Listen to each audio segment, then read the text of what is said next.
Hello friends, मेरा नाम है उमैर सईद और आप देख रहे हैं मेरा चैनल न्यू एक्वेरियम हॉबी।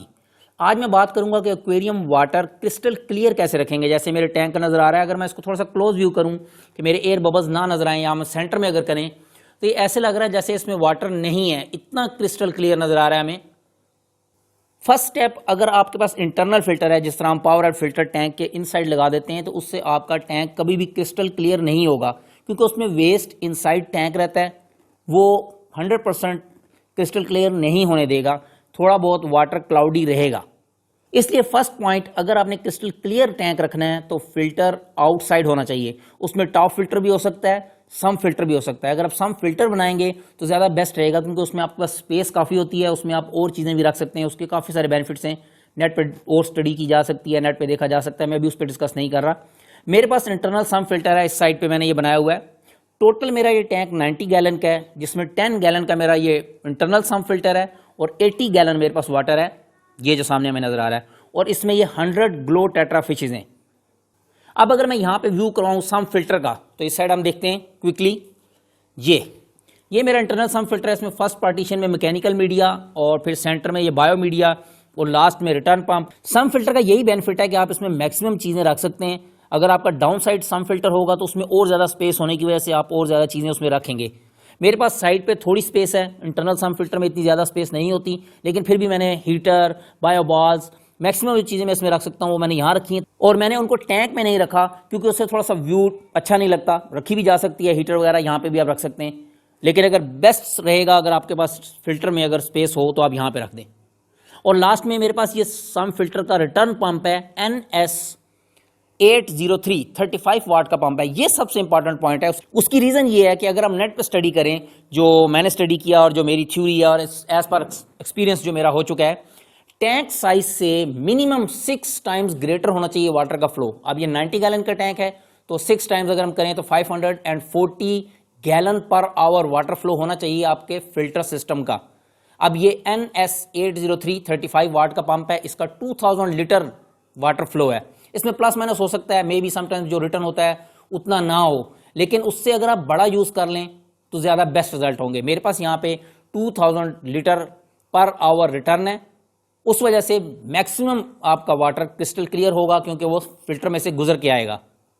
अगर मेरे पास सिक्लेट फिशेज हों या फास्ट मूविंग फिशेज हों, फिर मैं यहाँ पे वेव मेकर भी लगा सकता हूँ, क्योंकि वेव मेकर यही काम करेगा, वो वेस्ट को कंटिन्यू मूव करेगा इस साइड पे सम फिल्टर के इनटेक पे। मेरे पास ये स्मॉल फिशेज हैं, इसलिए मैं वेव मेकर नहीं यूज़ कर सकता। यहाँ पे मैंने इस वाटर को इस तरह एडजस्ट किया है ताकि उसका प्रेशर कम हो, और विड्थ इंक्रीज करके मैंने उसके फ्लो को इस तरह डिवाइड किया कि वो फिशेस को हिट भी ना करे और मैक्सिमम वेस्ट को मूव करे। ये हमें स्मॉल वेस्ट पार्टिकल नज़र आ रहे हैं इस तरह मूव करते हुए, वो इसीलिए क्योंकि वाटर का फ्लो थोड़ा है, उसमें प्रेशर नहीं है, इसलिए वो सिर्फ वेस्ट को यहाँ मूव करेंगे, फिशेस को इफेक्ट नहीं करेंगे। अब मैंने ये रिटर्न, ये आ रहा है ये पाइप, इसको यहाँ पे ड्रॉप किया, तो मैंने ऑब्जर्व किया कि फिशेस मेरी इस साइड पे हिट हो रही हैं। फिर मैंने इसको थोड़ा सा आगे से प्रेस किया। अगर हम इसको क्लोज व्यू करें तो इसको प्रेस करने से मुझे 2 बेनिफिट हुए। फर्स्ट, वाटर का प्रेशर कम हो गया, जो कि फिशेस को थ्रो कर रहा था वो थ्रो नहीं कर रहा। और सेकंड, इसका एरिया थोड़ा सा ज़्यादा हो गया, इसकी विड्थ ज़्यादा होगी।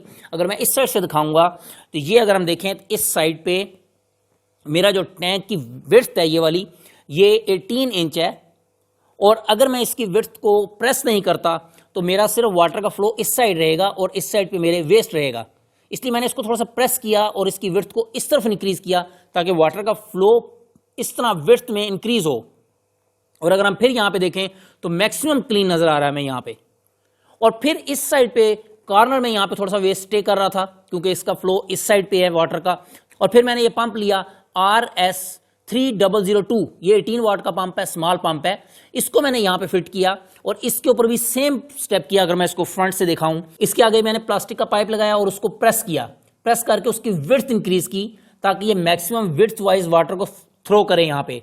उससे प्रेशर कम होगा लेकिन एरिया ज़्यादा कवर होगा। और अगर हम यहाँ पे क्लोज व्यू करें तो बिल्कुल भी वेस्ट आपको नजर नहीं आएगा, सारा वेस्ट मेरा सम फिल्टर के इनटेक पे आएगा। मेरा रिटर्न पाइप 35 वाट का है, इसलिए यहाँ पे उसका इतना प्रेशर है कि वो टिल एंड तक पहुंचे। ये मेरे टैंक की लेंथ 48 इंच है, 4 फीट लेंथ है इसकी, और 7 इंच का मेरा ये इंटरनल सम्प है।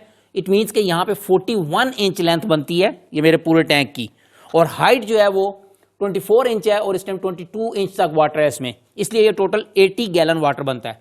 अगर आपका पंप का रिटर्न स्लो होगा या कम होगा तो वो फुल टैंक की लेंथ को कवर नहीं करेगा, तो वेस्ट आपका इस साइड पे स्टे करेगा, तो फिर वाटर उस तरह क्रिस्टल क्लियर नहीं होगा जैसे ये अभी नजर आ रहा है हमें। अब अगर मैं पंप दिखाऊं, जो स्मॉल मैंने यूज किया है वो ये वाला है, RS3002, 18 वाट का पंप है ये। इसमें सिर्फ एक पॉइंट मैंने किया था, जो यहां पे हमारे पास एक पॉइंट लगा होता है जिसके ऊपर आप एयर की लाइन लगाते हैं ताकि आप इसमें एयर बबल्स बना सकें। उसका अगर हम ओपन करें, ये मैंने ओपन किया है, इस पे ये 45 डिग्री एंगल पे कट होता है ये वाला, और इसकी डायरेक्शन इस तरह होती है, इस साइड पे, ये आउटसाइड पे होता है इसका कट, ताकि इसमें एयर इन हो यहां से और इधर से एयर बबल्स निकलें।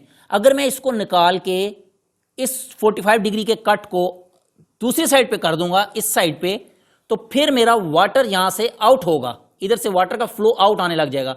और मैंने यही काम यहां पे किया है, क्योंकि मैंने जब ऑब्जर्व किया कि मेरा वेस्ट जो इस जगह पे आ रहा है, जैसे ये स्मॉल पीस आ रहे हैं, वो यहां पे रह रहे हैं क्योंकि वाटर का फ्लो इधर से ऊपर से इधर जा रहा है और उसका भी वाटर का फ्लो ऊपर से आगे जा रहा है, तो ये जो स्पेस है यहां पे थोड़ा सा वेस्ट स्टे कर रहा था। इसलिए मैंने जब इस पाइप को टर्न किया 45 डिग्री एंगल, जो स्मॉल पाइप है ये वाला, इस जगह पे जहां पे एयर की लाइन लगती है, तो मेरा वाटर इस साइड से आउट होने लग गया। उस वजह से ये जो लीव मूव कर रहा है, ये इसी वजह से मूव कर रहा है क्योंकि ये वाटर इसके ऊपर हिट कर रहा है और ये इस जगह पे गिर रहा है।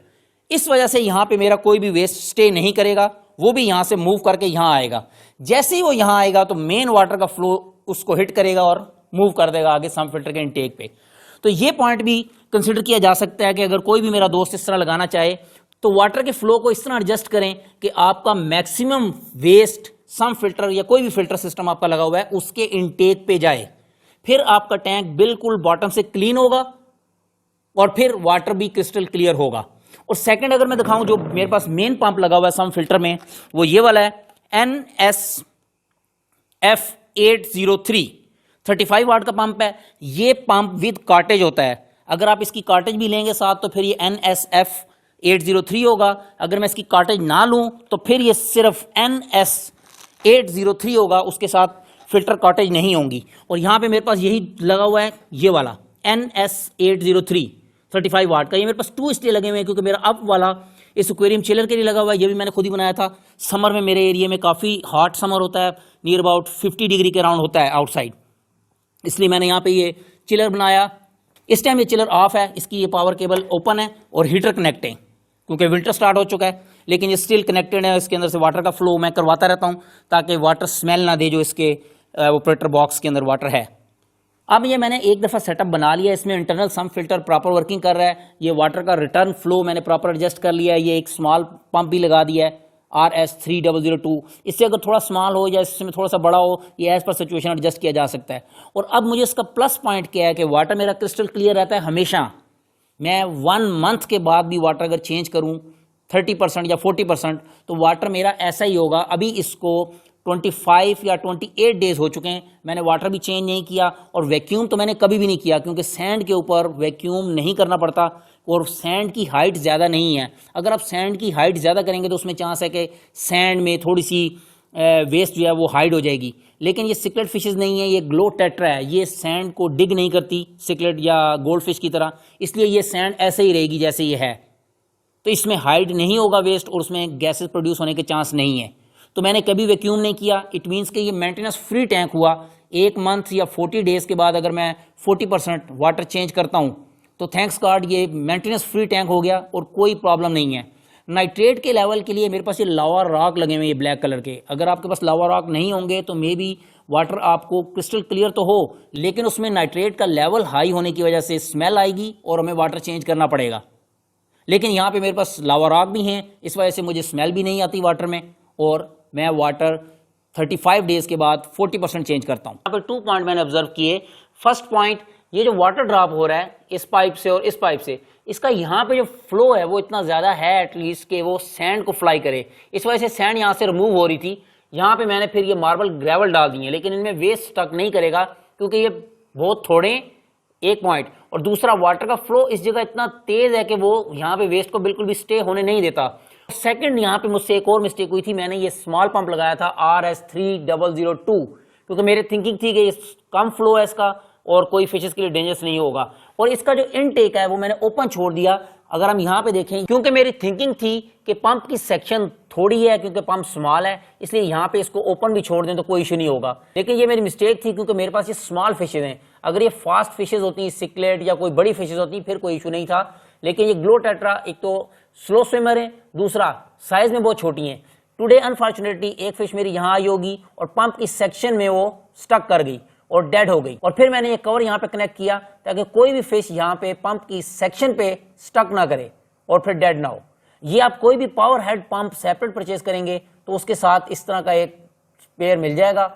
लेकिन अगर किसी फ्रेंड के पास ये स्पेयर नहीं है तो कोई भी इस तरह का कवर यहाँ पे लाजमी लगाएं, ताकि उसमें से सिर्फ वाटर का फ्लो होना चाहिए और फिशेज हमारी पंप की सेक्शन से दूर रहें। और उसके अलावा अगर हम देखें, क्लीनिंग थैंक्स गॉड 100% बेस्ट है। इवन के 25 डेज हो चुके हैं, कोई क्लीनिंग नहीं की, कोई वैक्यूम नहीं किया, और thanks God everything is okay. Hope ये वीडियो किसी दोस्त की हेल्प करेगी। स्टिल अगर कोई मैंने मिस्टेक की हो तो काइंडली मुझे कमेंट्स में जरूर बताएं, ताकि मैं नेक्स्ट टाइम उस पर केयरफुल रहूं। Thanks for watching, take care, bye bye.